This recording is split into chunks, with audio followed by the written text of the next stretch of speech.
Grab a cotton swab and using scissors, cut the stick close to the edge of the cotton tip.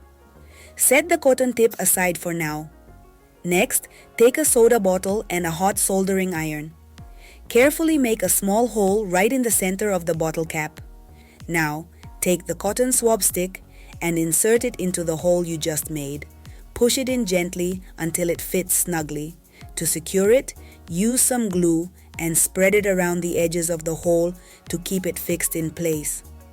After that, grab 2 wooden sticks about 10 inches long.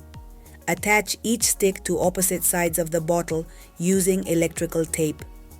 The sticks should point upwards, like arms holding the bottle in place. Wrap the tape tightly around the bottle to make sure the sticks don't move. Next, unscrew the bottle cap. Fill the bottle a little more than halfway with water.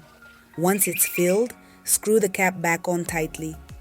Finally, flip the bottle upside down. If you've ever struggled to keep your plants hydrated during hot days or when you're out of town, this is a great solution. What we just created is a homemade automatic plant watering system. The wooden sticks will act as stabilizers, holding the bottle steady in place.